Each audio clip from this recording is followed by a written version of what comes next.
Sevgili tarihseverler, uzun yıllardır arzu ettiğim bir şeyi artık gerçekleştirme zamanı geldi. Evet, Vakıflar Genel Müdürlüğü ile birkaç senedir görüşmekteydim. Ya burası ne zaman açılır, ne zaman açılır? Ve artık orası açıldı.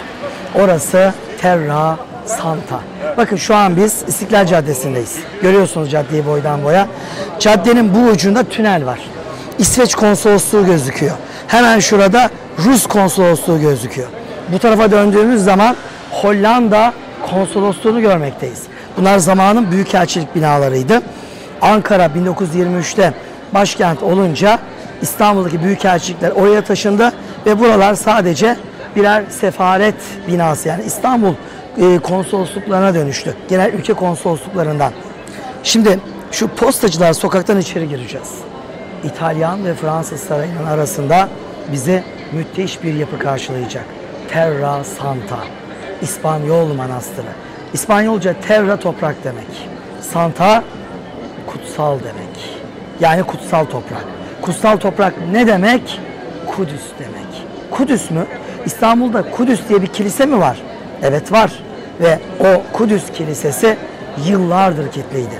Son birkaç yıldır yoğun bir restorasyon sürecinden geçti ve birkaç gün önce ziyarete açıldı. Burada bizi beklemekte. Hadi buyurun.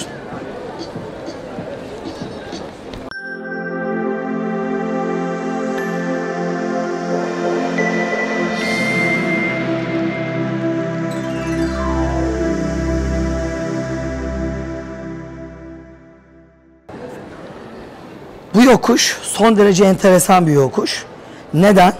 Çünkü şimdi yokuşun sonuna vardığımız zaman solumuz Fransız Sarayı, sağımız Venedik Sarayı. Fransız ve Venedik Sarayı'nın tam ortasında ise bir İspanyol manastırı var. İşte o manastır artık ziyarete açık ve biz ziyaretçilerini bekliyor. Yani artık sizler de çok rahatlıkla buraya gelebileceksiniz. Normalde ara bir sokuntu, bir insanın böyle kendi başına gezmek, dolaşmak isteyeceği bir yer değil. Ama nihayetinde çok önemli tarihi binalarla çevrili. Mesela bakıyorsunuz hemen önünüzde Union Church yazıyor. Çünkü burası Osmanlı'nın sefaretler bölgesi. Dedim ya, Rus orada, Hollanda burada, İsveç orada, Venezuela konsolosluğu bile burada. Bunların hepsi zamanında büyük bir kısmı büyük devletler olarak gelip buraya yerleşmiş, büyükelçilik binaları açmışlar. Şimdi Rus'un Hristiyanlığı başka, Fransız'ın Hristiyanlığı başka, İngiliz'inki başka. Bunlar burada konsolosluk binası açınca konsolosluğun bahçesine kendi mezheplerine göre kiliseler de açıyorlar. O konsolosluğa, büyükelçiliğe bağlı halklar o bölgeye yerleşiyor. Orada mahalle kuruyorlar. Şimdi burası Fransız Sarayı. Hemen burada bir Fransız mahallesi kuruluyor. Şurası Rus Sarayı. Orada bir Rus mahallesi kuruluyor. Ve Ruslar kendi Rus kiliselerine, kendi büyükelçilik bahçesindeki kiliselerine, Fransızlar Fransız Büyükelçiliğinin bahçesindeki Fransız kilisesine uğruyorlar. İspanyollar, onlar da kendi İspanyol kiliselerinin bahçesindeki dini yapılarına, manastırlarına uğruyorlardı. Şimdi yol ayrımına yaklaştık. Allah'a az kaldı. Kapıyı göreceğiz. Evet. Bakın. Sol tarafımızda sarı renkli çok çirkin bir bina duvarı var. İnsan geçerken dönüp bakmaz bile. Ama şuradaki isim bizim dikkatimizi çekiyor. Saint Louis. Bu kapının arkasında Fransız Sarayı'nın bahçesi. Bahçenin içinde de Fransız Büyükelçiliğine ait bir kilise binası var. Küçük bir kilise. Şapel. Saint Louis Şapeli. Bu bölgedeki Fransızlar pazar ayinleri, ibadetleri için Saint Louis'e geliyorlardı.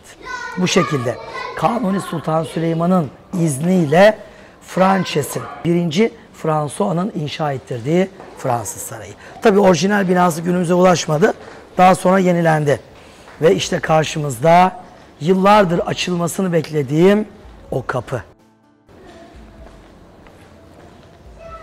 İspanyol manastırı, İspanyol hospisi ve İspanyol şapeli.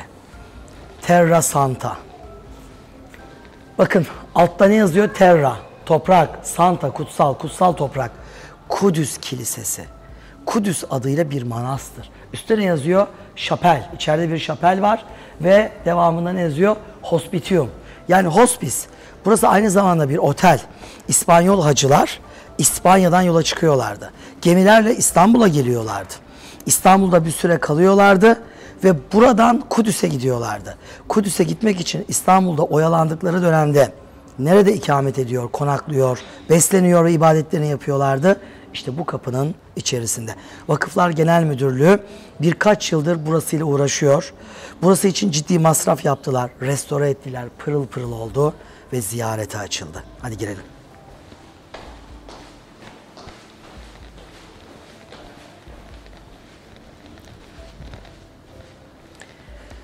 Şimdi birazdan içeri gireceğiz.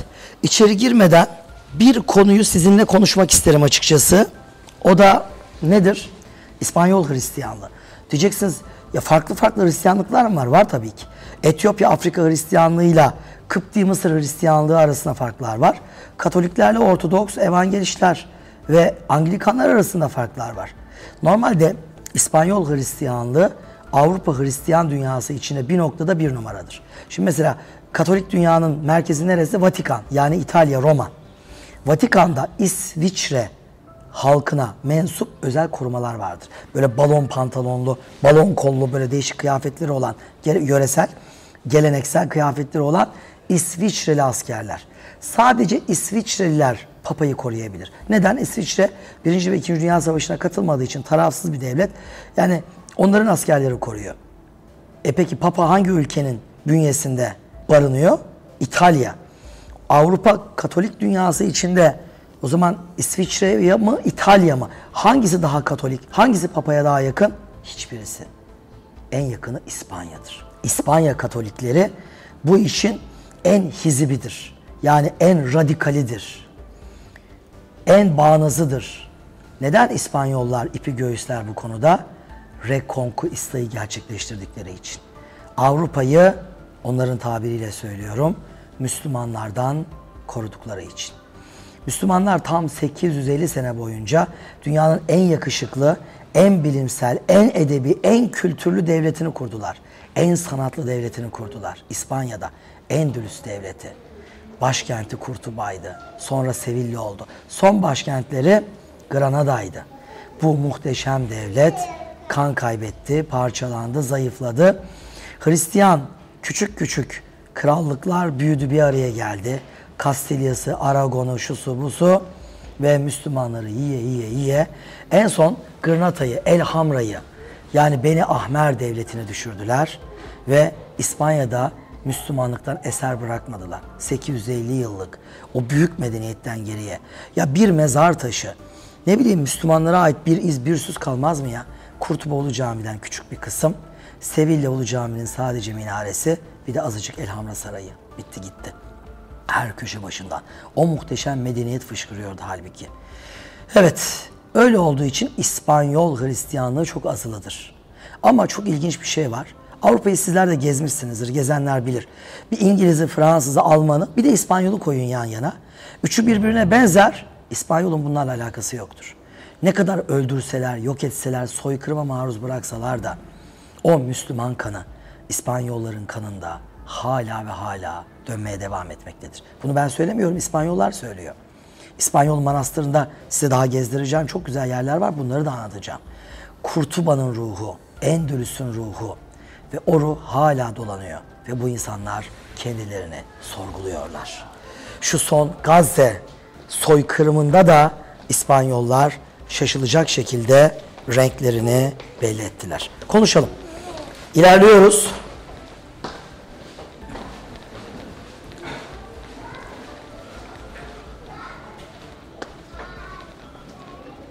İşte geldik.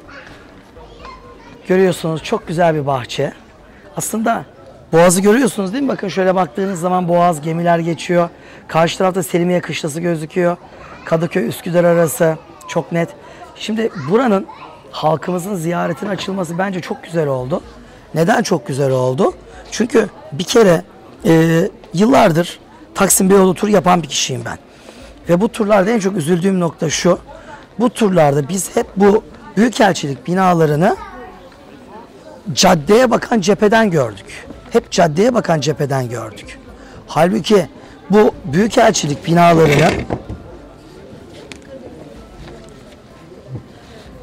Boğaz'dan da görebilseydik. Şimdi Fransız Sarayı yanımda. İçine girip içinden konuşabilsek, izin verseler mükemmel olur ama böyle bir izin vermiyorlar. İçine girebilsek Boğaz'ı gören o muhteşem manzarasını göreceğiz. Ya da Rus Sarayı hemen yanımızda bu tarafta. Venedik Sarayı hemen altımızda. Şu arkamızda dalgalanan bayrağı görüyor musunuz? İtalyan devletinin bayrağı. Venedik Sarayı var orada. Öyle olunca saraylarla, büyükelçilik saraylarıyla çevrili bir ortamdayız. Hollanda Sarayı hemen şu yanımızda. Onların içine giremiyoruz. Yani nihayetinde resmi binalar oldukları için. Girilse Boğaz manzarası görülecek. Görülemediği için biz de mahrum kalıyoruz. Ben diyordum ya deniz var arkada, deniz var arkada. Ama şimdi İspanyol Manastırı'na girebildiğimiz için bu manzarayı rahat bir şekilde görebiliyoruz. Hemen önümüzde bunlar bulunmakta. Bulunduğumuz yer son derece özel. Sadece İtalyan Sarayı değil, karşısında Fransız Adalet Binası. Onun devamında Fransız Sarayı var. Onun da altında Çukurcuma'ya kadar giden müthiş detaylar var. Bir de şapeli görelim sizinle. Bakın şu gördüğünüz bina, ön tarafında apsidi var. Şuradan giriş kapısı var. Vakıflar Genel Müdürlüğü buranın restorasyonunu bitirdi. Bitirdikten sonra burayı, yani buranın işletmesini Beyoğlu Belediyesi'ne bıraktı. Beyoğlu Belediyesi de burayı bu şekilde halkın kullanımına açtı. Hakikaten çok güzel bir yer oldu. Terra Santa mekan diye de bir isim verildi. Terra Santa'nın Kudüs anlamına geldiğini, kutsal toprağın Kudüs olduğunu, Kudüs'e gidecek İspanyol yolcularının, hacı adaylarının illaki buraya uğradığını, şu görmüş olduğunuz binalarda ağırlandığını ve ibadetlerini de bu şapelde yaptıklarını unutmamak icap ediyor. Şöyle gelin gezelim. Burada şimdi bir hospis binaları var. Yani konaklama binaları var. 2. Burada bakın kuyu görüyor musunuz?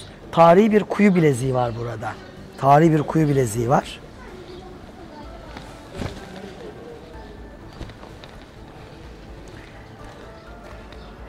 Gördüğünüz gibi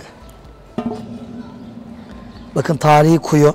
Zamanında iplerle su çekildiği için o ipler hep aynı yerlerden geçe geçe buraları kesmiş ve buralarda içeride kendimizi görüyoruz. Gördüğünüz gibi buradan çok ilginç bir şekilde zoomlayabiliyor musun görüntüye? Bir zoomlasana. Şuradan kendimizi görelim.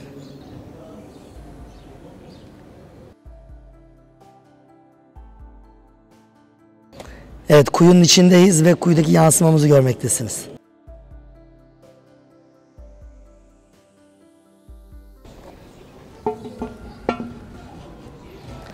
Evet.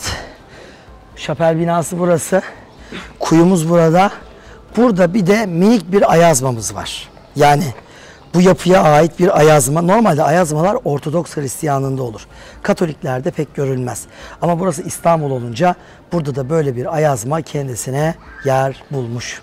Uzun lafın kısası, İstanbul'daysanız ya da İstanbul'a bir gün yolunuz düşecek olursa Terra Santa'ya, kutsal toprağa, Kudüs'e açılan bu ilginç pencereye gelmeli. Buradan etrafa siz de bakmalısınız. Bu gördüğünüz yerlerde oturup bir soluklanmalı, belki bir çay kahve içmeli ve tarihi İstanbul'da Kudüs'e gitmenin heyecanıyla yanıp tutuşan o insanların arasında siz de o ruhu hissetmelisiniz. Çünkü nihayetinde Kudüs'ün hepimize anlatacağı çok şey var. Kudüs'e gitmek için gelenlere Müslümanların yönettiği bir devlet toprak veriyor, yer açıyor, kilise yapmalarına izin veriyor ve burada onları ağırlıyordu. Ama bugün öyle bir zihniyet söz konusu ki adamlar kendi vatanları olan topraklarda o Müslümanlar o topraklara sonradan göç etmiş gelenler tarafından boğulmakta, yok edilmeye çalışılmakta ve bunu gören bütün dünya, Hristiyan dünyanın önemli bir kısmı susup pusarken insaflı yürekler ses çıkarmaya devam etmekte. Şu Gazze'deki zavallı insanlara uygulanan İsrail'in soykırımından bahsediyor. O yürekli seslerden bir tanesi de kimdi? Daha 2 gün önce İspanya Sosyal Haklar Bakanı olan hanımefendinin çığlıklarıydı. Netanyahu için basın toplantısı düzenledi. Hatta kalktı sosyal medyasından bizzat yazdı. Benjamin Netanyahu bir savaş suçlusudur. Soykırım yapmaktadır ve Uluslararası Ceza Mahkemesi'nde yargılanmalıdır dedi. Hoy estamos aquí acompañando a toda la gente decente de nuestro país y también a toda esa gente en toda Europa que quiere pedir y exigir que termine de una vez por todas este genocidio planificado, esta limpieza étnica al pueblo de Palestina. No queremos ser cómplices de este genocidio planificado y pensamos que Europa tiene que actuar con urgencia. Creo que Europa va a pagar muy cara esta hipocresía y, por supuesto, llevar a Netanyahu ante la Corte Penal Internacional para que se le juzgue como lo que es, un criminal de guerra. Evet, İspanyol halkı kanındaki Kurtuba, Endülüs ruhunu bir nebze olsun göstermiş oldu. İstanbul'dan, Terra Santa'dan, Kudüs adıyla anılan bu özel mekandan hepinize selamlar, saygılar.